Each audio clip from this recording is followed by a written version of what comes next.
Hey, what's going on, man? Oh, hey, everybody. Welcome to 32 NFL Teams War Zone Recreated. I want to introduce to this group. This is Al Grande Gato, known as Big Cat Carolina Panthers. Pulls up. We That's got right. the man in here representing the Carolina Panthers. He's going to give us a rundown and a preview of tonight's Thursday night NFL football game with Carolina Panthers at Houston Texans. He knows his team inside and out. He knows football. He knows all teams. He is a walking NFL encyclopedia. And I like his energy. Yeah. You don't need an introduction. Why don't you give us a rundown? Look, let's jump right in. Let's start with the quarterback matchup. We got a rookie, Mills, without bashing anybody. No bias. We want a fair evaluation. We got Mills, a rookie in Houston, going up against Sam Darnold. What do you expect tonight's matchup in this game with Darnold and Mills battling out with each other? Look, man, this defense is for real. I know a lot of people say we haven't played anybody. Unfortunately, the Carolina Panthers don't make their own schedule. All we do is go out there and execute. Every team goes out there and execute. And tonight on the Thursday night matchup, you're going to see this defense in full high gear. Davis Mills is he's a quarterback that has potential. Again, it's a short week. It's not a whole lot you can do with the number one defense on a short week. I mean, if it was that easy to figure out an NFL defense, a number one defense in a couple of days, then everybody would be defensive coordinators in the NFL, offense coordinators or whatever. So with that being said, I do expect for them to come out here with a real vanilla game plan. They're going to protect their rookie quarterback. They're going to try to establish the run. They're going to take as much workload off of him as possible, all right? They got four running backs. They got Phillip Lindsay. They got Mark Ingram. They got David Johnson. They got Rex Burkhead. And they're going to use them. They're going to use them in rotation. We have a lot of speed. We get upfield. We get after your quarterback. So the best way to do is slow it down. They're going to slow the game down for him. They're going to run right out of the teeth of our defense, try to negate that speed. The problem is, though, we have Derek Brown, a 6'5" monster, who's going to take up most of that space in the middle, all right? Next thing you know, they're going to try to screen us to death. Again, they got Phillip Lindsay. See, it's a double-edged sword because they're missing wide receivers, too. Nico Collins is out. You got Danny Amendola's out. They're down to Chris Conley from the University of Georgia Go Dogs, Chris Conley and Brandon Cooks, and then they got the former Chicago Bear Anthony Miller on their roster as well. They don't have a lot of weapons. So, I mean, if you're a coach in the NFL, why would you go out there and make your rookie head coach your rookie quarterback without any weapons go out there and throw 40 to 50 times? That's you're asking for it. So I do think they're gonna keep it basic. They're gonna try to establish the run, and if that doesn't work, expect a lot of screens, expect a lot of checkdowns, and that's what it's gonna be like. But ultimately, he'll take his shots. I think he's gonna take his shots, but ultimately, I think it's gonna be a long day for Davis Mills. I don't think Houston had anybody else to go in at quarterback when Taylor went out against my Cleveland Browns with a pulled hamstring. Yeah. Who else did they have a quarterback that they could have thrown in? Somebody said they brought up Jeff Triscoe off the practice squad. Now Jeff Triscoe has been brought up off the practice squad. I don't know if he'll actually get any reps or anything, but it's not looking good for them. Before we go into more game preview, I want to know if you agree with my personal preference of a rookie quarterback. I mean, a lot of rookie quarterbacks in today's game, for some reason, they're getting drafted and they're getting thrown in under center week one, man, prepared to be the starter. They're just putting them in and starting them immediately, or they might start them after 2 or 3 games, or they might do what Houston and Chicago did. They might list them at number 2 on the depth chart, and if that veteran at number 1 on the depth chart goes down with an injury after week 1 or week 2, their rookie is the next man up. They're prepared to go start him right away. So you're hoping that let's call him a bridge gap quarterback veteran doesn't get hurt, which Tyrod Taylor got hurt, and now Andy Dalton for Chicago got hurt. So now, we got Justin Fields starting against my Cleveland Browns on Sunday, but I don't want to talk about the Browns. I'm here to talk about the Panthers and Houston. Focus on this game. Now, again, do you agree with my philosophy that I would rather take a rookie quarterback and try to have him number 3 on the depth chart starting out and hold the clipboard so that I've got a veteran bridge gap quarterback as a starter. And if he goes down, I've got a second veteran or young quarterback with a couple years experience to go in to fill in for him. And then the rookie that I drafted, he's going to hold a clipboard as a third string quarterback until week 8, week 9, after the bye week, and try to start him somewhere in the second half of the season. Do you agree with my philosophy that that's my preference? Kind of, sort of, but not really. It all depends. It depends on your situation. If I'm a quarterback away and my defense is ready to be a Super Bowl caliber defense, then you bring that quarterback in to lead you guys to the playoff. I mean, if you're rebuilding your defense, you're rebuilding your offense, and you know you're not quite there yet, then you go get a veteran quarterback and you make him number 1, make that rookie hold the clipboard. But for the Chicago Bears, for example, their defense has been ready for a while, and all they need is a quarterback to really gun-ho. And now that comes up to your scouting department. Does your scouting department bring the right piece? Like, to me, I think Mac Jones would have did you guys some justice going up there. Mac Jones would have been better than Justin Fields. But ultimately, man, you don't bring in a rookie quarterback to sit on the bench and learn unless your team is not fully developed. But in you guys' case, I think you guys are a little bit well off. And it's going to be sad to see guys like Khalil Mack and a lot of those guys in those secondary back there. Their careers are being wasted because they don't have a quarterback that's competent enough to take them to the playoffs. And they're in their prime right now. Your defense is in their prime. And unfortunately, they got to wait for a quarterback to get up to speed. Okay, because for some reason, I prefer not to start a rookie quarterback week 1. I prefer not to even have him as a second string. But I go along, and I heard what you said, that if the team is already developed, and let's add to that, if the team has a trusted offensive line that is developed, that can provide that rookie quarterback with protection and time to make his reads and go through his progressions without getting killed, like Joe Burrow in Cincinnati. Yeah, I shouldn't even throw names out there. We know who they are. No, I shouldn't. Because I feel bad. I feel bad for some of these kids coming out. Yeah. And you take it, for example, in 1999 when Tim Couch was drafted first overall by the Cleveland Browns, he had his head cut off, man. He had his head handed to him. He had no protection. He did. And his career was somewhat short. So get back on the game, though. Tonight's game matchup. Well, what do you contribute to Carolina's defense being so good this year? We're young. I mean, we're young. We're hungry. A lot of teams that have really good defense, you'll notice they have older pieces around them. Well, this team doesn't really have a veteran piece. I mean, it's a double-edged sword. You don't really have a veteran leader, but you allow for those guys to go out there and just play football, man. And it's a good sight to see. Finally, a coach allows their team just to play. Sometimes you can coach yourself to death. Stop trying to coach these players to death and allow for them to do what they do best and be athletes and allow for them athleticism to be on display. And that's what we've done for the first 2 games. That's what we have done. I mean, they're fast, they're hungry. Shout out to Brian Burns, man. I mean, he's probably one of the quickest defensive ends I've seen in a while.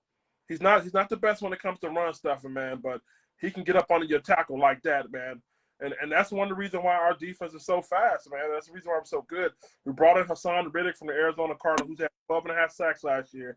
Now you bring him into the piece, and now you have to pick your poison. Do you want to double-team Burns? Then Hassan Reddick comes through. If you want to double-team Hassan Reddick, now you got Derek Brown. You got Derek Brown one-on-one with your center or your guard. I mean, it's a matter of not if, but when this defense takes off. And it's taking off right now, man. I think it's going to be a long night for Houston. And no doubt Houston does have Laramie Tunsil, and I think they have the 9th-ranked offensive line. And they did help Myles Garrett, and they did help Jadeveon Clowney to 1 sack. Okay, but these are not Jadeveon Clowney, and this is not Myles Garrett. We are 2 different kind of defensive ends, way more athletic than Myles Garrett and Jadeveon Clowney. Those guys up there in Cleveland are traditional defensive ends, run stuffing, and they can play the pass rush as well. These guys are not. We are speed rushers. We got speed rushers up and down that line and on our linebacker. So I think it's going to be a long night. You know what I mean? I don't care how strong you are. I mean, you still got to hit it. You still got to catch it. And a lot of these tackles, they can't bend the way our defensive ends can bend and get up under you, cause trouble early. If I remember right, was Teddy Bridgewater the starting quarterback for Carolina last season? Don't remind me. No, I forgot. I forgot who started last. Did he start all 16 games? Yes. Did he? Yeah, he did. He did. Or did you guys go through a couple quarterbacks? Okay. The Detroit game. P.J. Walker started the Detroit game last year for us. Yeah. All right. So this Sam Darnold has clicked right off the bat there. Yeah. Beautiful. Sam Darnold, man, listen, this is not the same New York Jets quarterback that you guys are used to seeing. He's coming into here with a great situation with a young offensive coordinator and Joe Brady from LSU. Not only that, he has familiar pieces in Robbie Anderson to take the top off. And then you got the most unsung receiver in the NFL, DJ Moore, who is ready to become a superstar. He's a burgeoning superstar. Not only do you do that, I have yet to mention Christian McCaffrey, but I'll mention him now. So when you got a weapon like Christian McCaffrey, along with those wide receivers, I mean, it's a nightmare waiting to happen. The thing about him that's so special, Sam Darnold, it has finally realized that I don't have to be Superman. I don't have to be Batman. I just have to be Sam Darnold, man. And that's what he's doing, man. He's given to him. We're establishing the run. He's taking his check down. I see him going through his reads. I mean, it's a refreshing breath of air to see how well Sam Darnold is playing, man. And I'm so proud of him. A lot of people wrote him off. Adam Gase really put him in a bad situation. That offensive line put him in a bad situation. And it's such a reprieve to see how well he's doing and how well he's becoming into his own. I think the lead is on notice. You guys are on notice that he's just becoming a star. He's going to butt into a star in Carolina. Okay, all right. Yeah. So if Carolina gets off to this 3-0 start like we're anticipating, that's gonna build some momentum. That's gonna build a lot of shock because we weren't expecting this good of a start. Oh yeah. So they're in a position to start off well. So. Well, we got the Cowboys next, and I don't want to kind of look ahead, but that's probably the measuring stick. You know, Dak Prescott is for real. I know a lot of people don't like the Cowboys. Dak Prescott is for real, and they have weapons. Our rookie cornerback in J.C. Horn has yet to face a number one quarterback with a number one receiver. Well, come next week, you're dealing with Dallas Cowboys, who have 4 potential number one receivers. You got CeeDee Lamb, Michael Gallup. I know he's on IR, but you got Amari Cooper. I mean, listen, man, it's going to be a measuring stick. I mean, I know a lot of people say Carolina's for real. I believe they're for real. But now you're going to put pen to paper when you face Dak Prescott, Ezekiel Elliott. And not only that, I think it's a matchup for you guys to look at is the offensive coordinator, Joe Brady, going up against their young coordinator that they have down there as well. I forget what's his name. The Oklahoma, was it Oklahoma? The offensive coordinator for the Cowboys. He's another young guy. So it's gonna be interesting to see how those guys draw up scheme for their offenses. All right. I don't want to look past the Texans. I know we got the Cowboys coming up, but we still got to handle our business in Houston tonight. So how about matchup? Who you guys got on the offensive side of the ball as far as wide receiver, tight end, targets to go to, and how often do they mix the run in with the pass to be balanced? Well, let's make no doubt about it. Christian is the bread and butter. I mean, when you play Carolina, you're going to get a heavy dose of Christian McCaffrey, and I expect the same to be tonight. See, the problem is Houston ranks 17th against the run. They allow 4.6 yards per carry, and that's not good because Christian is going to eat that up all day. Not only is he going to eat that up all day in the ground, he also is going to eat out the flat by catching the ball as well. The matchup you guys need to worry about is our wide receiver, our slot receiver, Terrace Marshall. He's a former first-round number 1 pick out of LSU. He could have been a first-round, except he had injuries. You're going to see him matched up against Desmond King, which is their slot nickelback right there. So whoever can win that matchup, I think Terrace should have the edge on him. He has yet to have a breakout game. I think this could be the matchup here. DJ Moore obviously is our number 1 receiver. I expect for them to have full eyes on him, and the same with Robbie Anderson. So, I mean, if we're going to really win this game, we're going to establish the run. I think Terrace Marshall must have a big day. Our tight ends, Dan Arnold. Again, the thing I like about Sam Darnold is he's not going to force anything. So if you take away our best pieces, let's say you take away DJ, you take away Robbie, you're not going to stop Christian. I don't care what nobody says. You're not stopping Christian. So we got other guys that can fill in, like Dan Arnold, Terrace Marshall, and I think Christian could be the X factor here. But it's going to be a good game here, man. A good game here. All right. Well, I take it since I haven't seen the Panthers play this year, I think I need to brace myself to see something that I'm not expecting to see, right? A whole different Panther Carolina team out there. Yeah, man. You might see 6 sacks tonight. I'm not joking. You might see 6 sacks. You're going to see a lot of guys flying around, bodies on top of bodies. I think it's going to be a rough night for Sam Mills. If I had to be honest about it, I think their game plan, again, they're going to try to establish the run, okay, because they want to negate the speed. After they establish the run, you're going to see them doing a lot of checkdowns with their running backs, Phillip Lindsay, David Johnson. All right. Next, they got the tight ends. They got Atkins, and their receivers, man. We're going to take away Brandon Cook. You ain't got to worry about Brandon Cook. We're going to take him away. So now you got to wait for guys like Chris Conley and Anthony Miller. Can Chris Conley and Anthony Miller step up and be Davis Mills' biggest target? If that happens, now we have to go back into our zone. We can't sit back and just edge rush and blitz the hell out of them. That's our worst case scenario. If those guys get busy in the slot and the tight end, that's our worst case scenario. I don't see it happen, but it's always a possibility. And I do think Davis Mills will make a few plays here and there. I just don't think he'll make enough of them. Well, good luck to the Houston Texans. Good luck to your Carolina Panthers. Good luck to that young rookie quarterback Mills. If it's going to end up being a long night for him, he might, Houston might want to consider. I mean, if it gets that way, if the game turns south real bad, see, that's the problem I got with starting a rookie quarterback. If the game turns south, and if he's having a problem getting through that entire game, you might want to pull him at some time during the game if it's going that bad, just not to ruin his confidence and bring in whoever you got lined up behind him. Because I hate killing a kid's confidence that early. Yeah, that's sad. Yeah, you know what I'm saying? Yeah, I wish they got Cam Newton or somebody you bring in there, Yeah, Cam Newton would be good for Houston right now since Taylor went out. He would be good. Well, we've been on here about a half hour. I appreciate you popping in. You got anything else for us for this game tonight? Let's see. Look, man, I think it's going to be a close game. They have our former kicker, so I wouldn't be surprised if Joey Slye puts a potential game-winning or game-missing field goal on the line. This could come down to a field goal, but I listen. Everything will have to go right. I mean, we will have to come out and be a letdown. I'll tell you this. I'm not going to sleep on Houston because it's a short week. We do have some banged-up offensive linemen. And on top of that, man, we have our confidence high. And normally on primetime games, man, we really don't do well. But our confidence is high, short week. We have people injured. So there's always a possibility for a letdown here. And something to watch for, Joe Brady.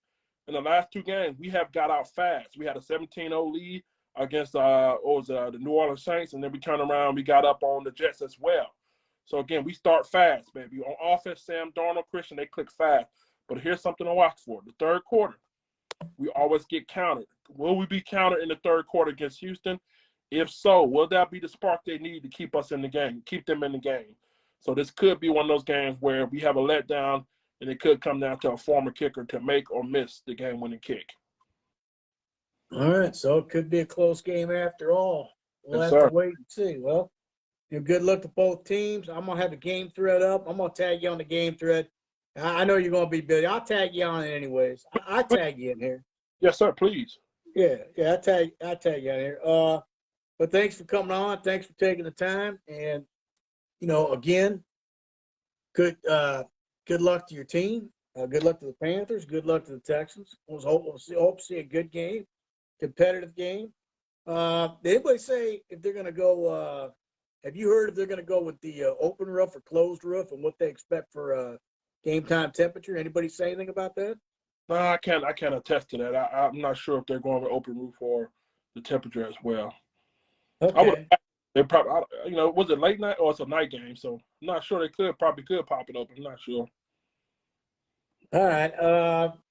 You care to speculate any of the problems with the Houston Texans organization without bashing them? The dysfunction and what's going on down, and without mentioning a certain player's name, because we know what his. I don't want to mention his name. I really don't. we know what his pending ongoing investigations are and whatnot. We gotta wait till all that shit runs its course before we start speculating what's going to go about with him. But can you contribute to what some of the struggles are? Call it dysfunction in that organization. Well, I'll tell you this right here. As a Carolina Panthers fan, we had our former owner by the name of Jerry Richardson. He ended up getting booted out. It was a lot of stuff that he did that wasn't ethically right. So I know a little bit about what's going on. The only thing I can say is that franchise and that organization needs a facelift from the top down. I think they made a real sour taste in a lot of people's mouth, as far as the fans and even players. And that may be one of the reasons why they're having a hard time recruiting any kind of quality free agents there.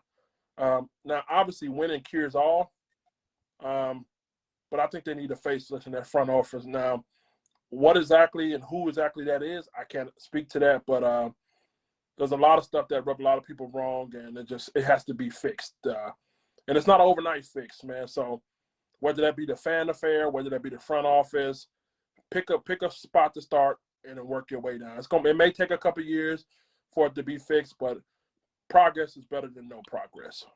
And real quick before I let you go, I got a real big Detroit Lions fan in here, Braxton Hills, and also we got. In fact, I'm tagging him right now. Braxton Hills, real big Lions fan. Oh, yeah. Can you attribute to how long it would take the Detroit Lions organization to begin their rebuilding? Because their idea was to strip it all down to the studs and rebuild from the ground up. So when a team goes into full rebuild mode and they want to stockpile draft picks, they have good draft capital and have like a 6-year plan. Realistically, are we looking at 4 to 6 years on a rebuild mode when you're going from when you start all over? 4 to 6 years, yes. It starts with the quarterback too, starts with the coach. I don't necessarily know if Dan Campbell. Dan Campbell. Yeah, I don't know. They need a quarterback. I like what they did with their offensive line. They got Fred Ragnow and they got my man from Oregon, Panay Sewell. So they're in the right direction. It's sad. You know, tell you this. I'm sad to see Jeff Okudah be hurt again. That hurts me, man, because I was rooting for the kid coming out of Ohio State, and him to have another season of injury to his knee. That hurts me, man. But I think they're in the right direction. Kenny Golladay leaving hurting them. You know what I mean? They got Hawkinson. Who knows how long he'll be there before somebody throws a bag at him. But you got to retain your pieces, man. And if they're not happy, they're not going to stay. But Jared Goff is not the answer. I don't think he never was the answer, man. That organization has a lot of work to do, man. 4 to 6 years is likely right, man. I mean, it's sad. Like I said, it's sad because you see Barry Sanders end up leaving, retiring. You had Calvin Johnson retiring. So they had some big name pieces. It just, for whatever reason, that organization has yet to put together all together, man. I mean, like you have a season here where they're pretty good, another season there, and then they just go back to being bad. But ultimately, man, I think they're in the right direction with their offensive line. You know what I mean? And they do need a real running back. Jamal Williams, not the answer. DeAndre Swift is okay. Should go Dogs. And they need a quarterback, and they need to tighten up that defense. But I'll tell you this. That team played with heart on Monday night. Monday night, they played with heart in Green Bay, and they didn't go in there, and they weren't scared of Green Bay. So I do respect them in that perspective, but they're not quite yet ready to be relevant. But they do play with heart, and they just need some more fine-tuning. Okay. All right. Yeah. Well, if you got anything else for us, I'm going to cut this and and let you get out of here and let you get on to your what you got planned. I know you got a busy schedule. Oh, yeah, I got two more podcasts. Well, I'm going to let you get on your next podcast. Again, everybody, this is El Grande Gato. This is Big Cat, Carolina Panthers. Thanks for coming in. We'll see you next time. 32 NFL Teams Warzone Group. Good luck tonight. Much love. Thank you, man. Keep pounding.